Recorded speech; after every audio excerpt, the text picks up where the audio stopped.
Welcome to this special edition of Go Vote Omaha, a candidate forum for Metropolitan Community College District 3, presented by the League of Women Voters of Greater Omaha. I'm Mary Lee Moulton, the Communication Director of the League of Women Voters of Greater Omaha and the moderator for the forum. The League never supports or opposes political parties or candidates. We present this forum solely for voter education. The format is as follows. Each candidate will get a 1-minute opening statement, followed by questions prepared by the League of Women Voters. Each candidate will answer every question and will have up to 90 seconds to do so. Following the questions, each candidate will have a 2-minute closing statement. We alternate speaking order throughout the forum. Our timekeeper, Candid Villard, a League member and administrator, will signal candidates when they have 30 seconds of time remaining and when to stop. Before the forum, the candidates flipped a coin to determine the initial speaking order, and I will introduce them in that order. There are 2 candidates running for Metropolitan Community College Board. They are Adam Gotschall and Dave Pantos. And we're going to start with Adam Gotschall's opening statement. Yes, hi, I'm Adam Gotschall. I'm running for Metro Community College Board of Governors in District 3.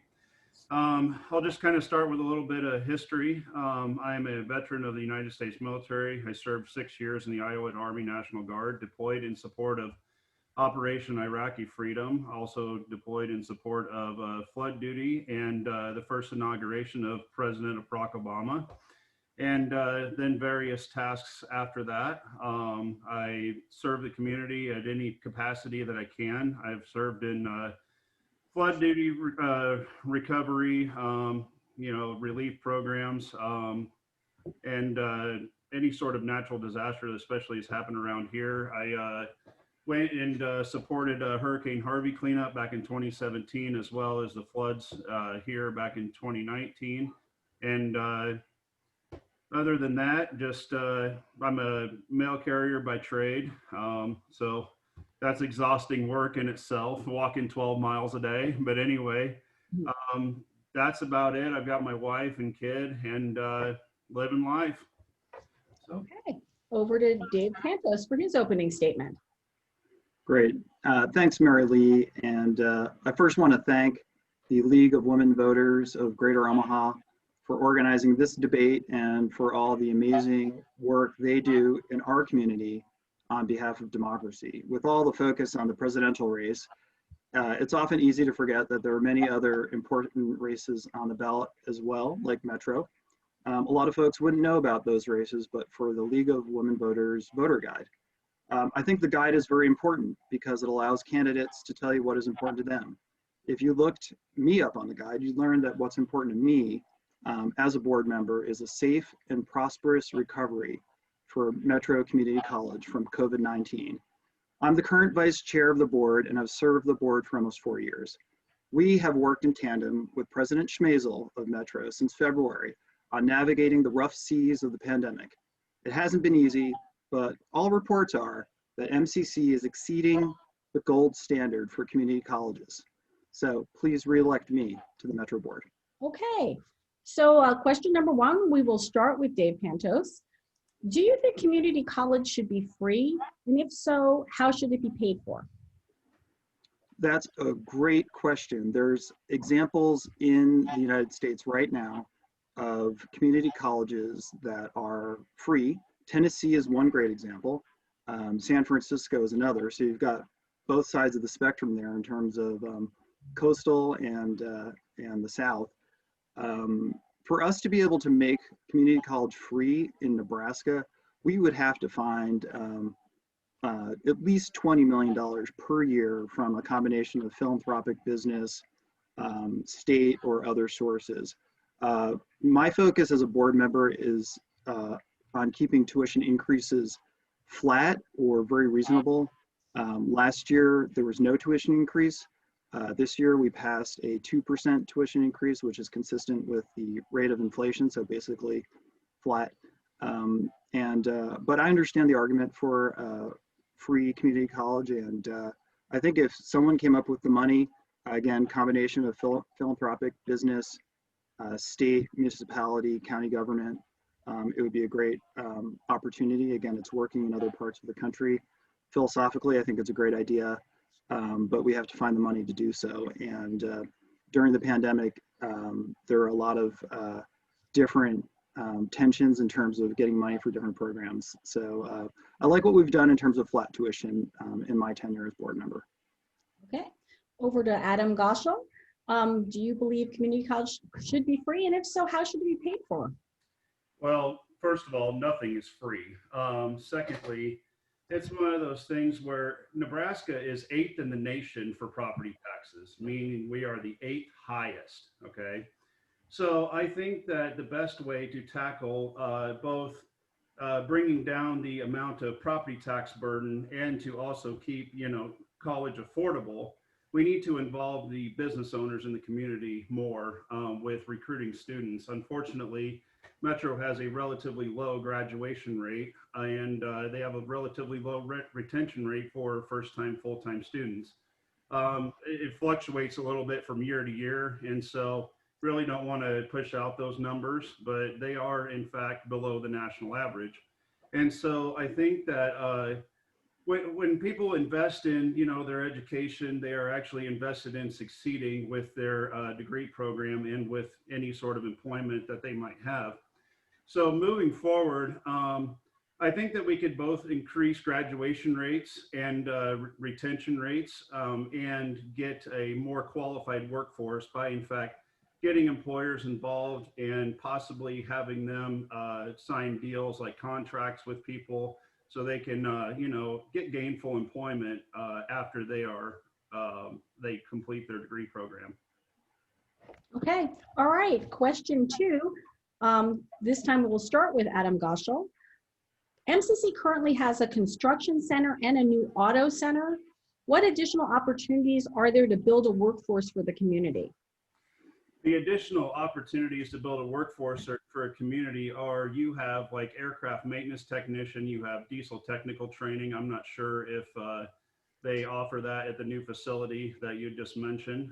They also have nursing degree programs. I think that the biggest thing that we're running into now is associate's degree programs are being watered down, and employers are more seeking the 4-year degrees, people with 4-year degrees. And so I think that we need to place a higher value on an associate's degree and what it exactly entails. The simple fact of the matter is that you're either good at something or you're not so good at it, or you're just not good at it at all. And so, yes, if you're already good at something, it's going to, no matter what field you go into, more education is going to, in fact, make you better. But you can't take, something that you're not good at and try to make yourself, good at it, because you have to be passionate about what you do, and you also have to be good at what you do as well. Okay, over to Dave Pantos. Would you like the question repeated? I think you talked about building a workforce, which is really important. Happy to talk about that. So let me tell you about some of the things we've done at Metro during my tenure. First of all, we implemented a great cybersecurity program, and we got certified by the federal government as one of the top cybersecurity programs in the country. And let me tell you why that's so important. Last I checked, there are 1 million cybersecurity jobs in America, and 300,000 of those jobs are unfilled. Why? Because of a lack of skilled and certified workers. And since we debuted the cybersecurity program at Metro, we have examples of folks graduating, when I say graduating, with their certificate in cybersecurity and going right into the workforce with $60,000 a year jobs. Imagine that. You go to high school, get a degree from high school, you go to Metro and get a certificate for cybersecurity, and you're making $60,000. That's a great return on investment. So it's really, really important. Are you not hearing me? Am I not? No, you're fine. Okay. Yeah, I was wondering what that was. Or maybe you're just cheering my great answer. Other things we've done in the last 4 years, we've increased dual enrollment programs with high schools. So kids are getting associate's degrees when they graduate from high school. That's great for the workforce. We've done so much other stuff with tech, Google and Facebook. Hey, we're gonna have to interrupt you because that's the end of this section. Okay. Okay, next question, and we will start with you, Dave Pantos. According to racialequitytools.org, structural racism in the United States is the normalization and legitimization of an array of dynamics, historical, cultural, institutional, and interpersonal, that routinely advantage whites while producing cumulative and chronic adverse outcomes for people of color. Do you believe MCC needs to deal with structural racism, and if so, how should they do it? You know, I think this is one of the key issues right now, especially in the wake of the George Floyd killing in Minnesota and given the rise of the Black Lives Matter movement. What's the mission of Metropolitan Community College?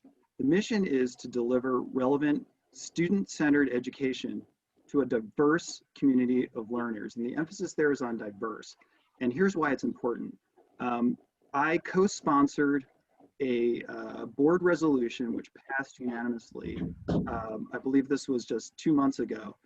It's called the Tim Dempsey Power Forward Law Enforcement Resolution. And what this will do, will put money, study and then put money into training diverse students in law enforcement. It's a crisis in our community that our law enforcement isn't as diverse as the community it serves. Metro is playing a role in that. It's very important. I'm also, we get reports from the Chief Diversity Officer at Metro often. We ask for those reports to talk about growing diversity and inclusion at Metro. But remember, the mission of the college is relevant student-centered education to a diverse community of learners. We need to keep that commitment.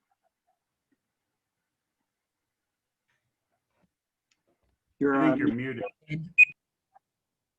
Sorry about that. Adam Gotschall, over to you. Do you believe MCC needs to deal with structural racism? And if so, how should they do it? Absolutely. There is no question about it. There is absolutely no room for any sort of racism or prejudice, especially in the school system, but in the nation overall. So how you deal with that is you bring communities together. You bring, you establish relationships with community leaders, and you figure out where the problem lies and how it came about, and you squash it. Is basically in layman's terms of how I'm going to put that. My personal beliefs is that, like I said, no room for it at all. No excuse for it. There's never been an excuse for it. There never will be an excuse for it. So as we continue to trudge through the times that we're going through right now, we need to make sure that we understand that the media doesn't need to be dividing us. We don't need to be fighting amongst ourselves. We don't need to be fighting each other. We need to come together as a community and as a nation and learn how to love each other again. Okay, on to question 4, and this time we'll start with Adam Gotschall. Other than racial equality, what do you feel are the most important issues facing Metropolitan Community College? I honestly think their graduation rate is incredibly low. I want to, again, kind of reiterate on that. Also, the first-time full-time student retention rate is really low, and I would really like to figure out why it is. You know, people go there and they decide not to stay, understanding that some people do take classes for enrichment. I get that. But could you repeat the second part of the question again? Sure. What do you feel are the most important issues facing Metropolitan Community College? So the most important issues is that by my research, the average graduating student only makes somewhere around about less than $30,000 a year. I've seen different figures, which is obviously below the poverty level or right at the poverty level. And so I think that we need to identify the degree programs that are in fact helping out not only in the metro area, but obviously nationwide. And we need to really focus in on those. And then if there's degree programs out there that really aren't making the area money, I think we need to look at adjusting those, or basically making sure that students understand that, hey, there really isn't much of a job market out here for this type of degree program. Okay, over to Dave Pantos. Well, I think everyone would agree that the number one issue right now is a safe and prosperous recovery from the pandemic. That is the number one issue right now. The college in March had to go to a virtual shutdown in terms of students coming to the campuses. We are dealing with the fact that many of our buildings are older and poorly ventilated. So we need to find ways to make sure that students can return and staff can return safely. So that is the number one. And then obviously, what's Metro's role in preparing students in a COVID or a post-COVID, hopefully post-COVID world?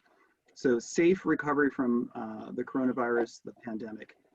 Two, students. There are many, many students, and it's a growing number right now, that are food insecure. You can't learn and get your certificate or degree if you're hungry. I co-sponsored a resolution which got implemented, providing supplemental food packages for families that are struggling. Very proud of that. We get reports on that every quarter. Three, funding is always important. We need to have that higher education bill reauthorization done so that we can increase Pell Grants to more people, and especially in the reentry of offenders context. So funding, COVID, and students that are struggling due to food insecurity. Okay. Okay, on to question 5, and we'll start with Dave Pantos. So we've been talking about completion rates. So how would you boost completion rates at MCC?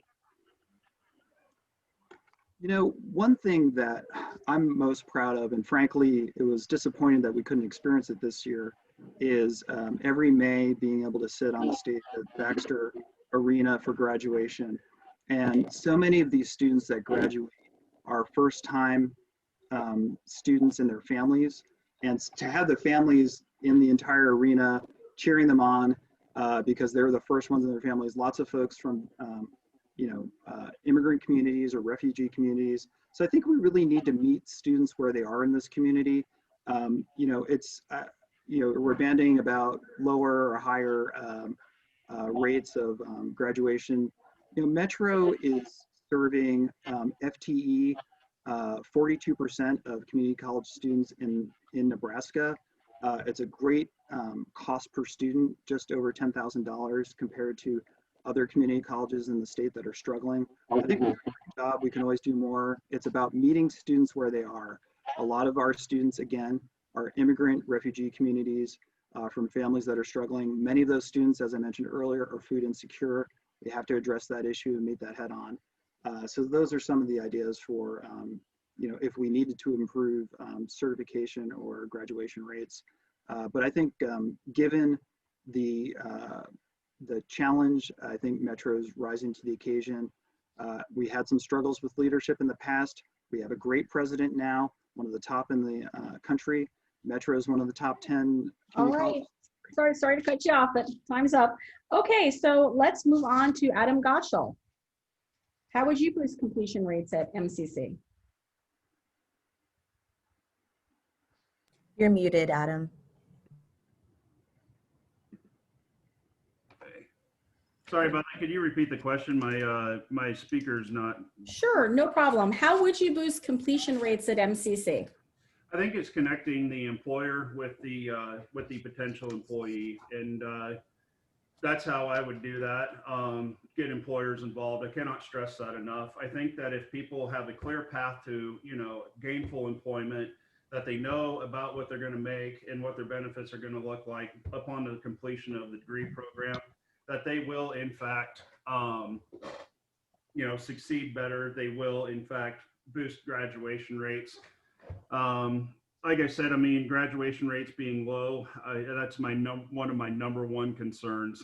And so yeah, that's basically my plan, is to connect people with gainful employment. Okay. All right, let's move on to the next question. And Adam Gotschall will start with this one. How do you believe community colleges should serve different age groups?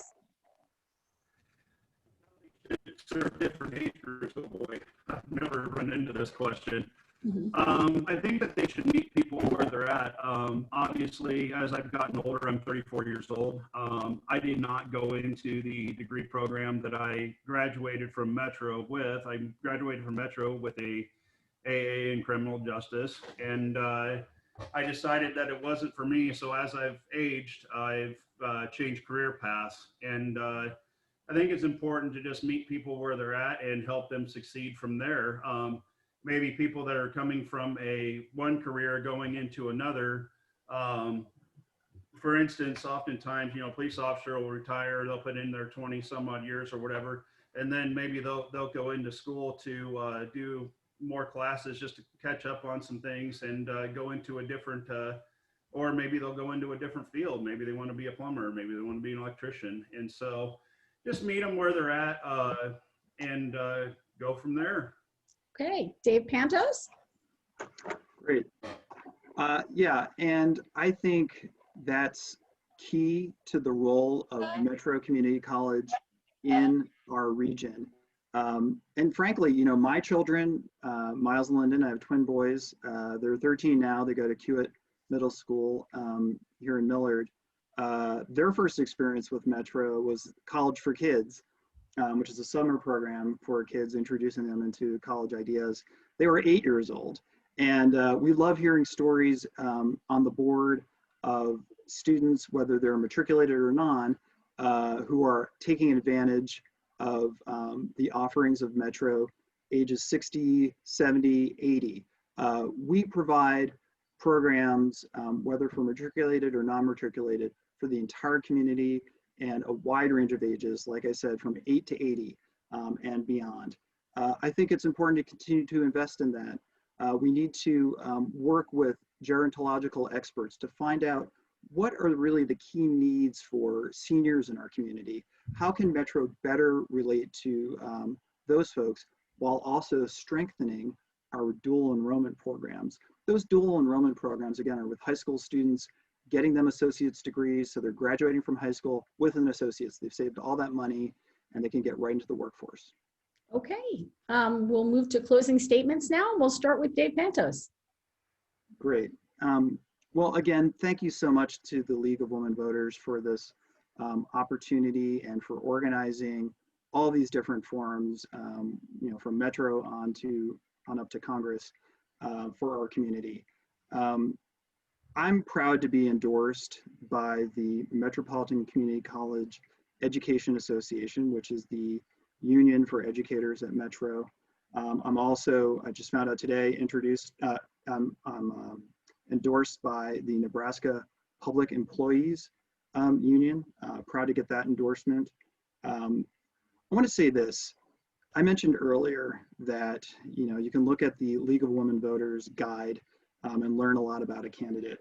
I looked at the voter guide and learned that my opponent is under the mistaken impression that lowering the property tax levy is a good idea now. He put that on the voter guide as one of his first-year priorities, to lower the levy. It's on there right now. You can check it out yourself. When I saw that, I asked some administrators the question, if we lowered the property tax levy, how would that affect the budget for the college? They told me, Dave, if we lowered the levy just by 1 penny, we would lose $7 million. So then I asked, well, if we lost that money, how do we make up the revenue? That's a lot of money. They said, well, it would have to come from tuition because we can't get it from the state. They never give us extra money. We'd have to raise tuition 26% to make that up because it can't come from the state. We can't give our students this burden of a 26% tuition increase. I think it's important to not introduce during this pandemic these sort of budget busting ideas. We need steady and experienced leadership. And that's what I bring to the table. So I hope you'll reelect me. Thanks. Okay, thank you. Over to Adam Gotschall. You're on mute. Okay, there you go, Adam. Sorry. First of all, I want to say thank you, Mary Lee, for organizing this. And secondly, I will respond to that. Basically, how I would plan to compensate tuition and compensate reduction in property tax levy is like what I said. We're currently levying 9.5 cents per every $100 of valuation. We sit 8th in the nation for property taxes, which is the reason why people are leaving Nebraska in droves. Okay. First, so how I would compensate that is, in fact, like I said, getting employers involved, getting them invested in the college, and getting private donors more invested than they are currently, and basically trying to work hand in hand with that, because what good is it doing the state if we're investing in an education when people don't even stick around, to be honest with you. Anyway, other than that, I mean, I've got some other things here. Agriculturalschools.com has an ag rating of 530 for Metro Community College, which means they rank 530th out of, I think, of like 1,000 or 1,100 community colleges around the US. You can go to agricultural-schools.com and look that up. Culinary arts is something that a friend of mine wanted me to hit up on. We rank 518th. The overall niche rating, so niche.com, of the school is 374th out of 853. So I honestly think that the school really just has not been run well at all for a long time, and it's time for a change. I don't think that it's fair to taxpayers to sit there and put this investment in for such a low turnout and such a low outcome. Okay, well, thank you both. This concludes our forum for Metropolitan Community College District 3. The League thanks both the candidates for participating. For the League of Women Voters, I'm Mary Lee Moulton, in reminding you to inform yourself about the issues and candidates. Get your mail-in ballot back to the Election Commission before November 3rd. Keep in mind that there are drop boxes if you do not want to put them in the mail. The vote411.org now has personalized voter information for you by mail, and on election day, Tuesday, November 3rd, go vote Omaha. Thanks very much. We appreciate it. Thank you.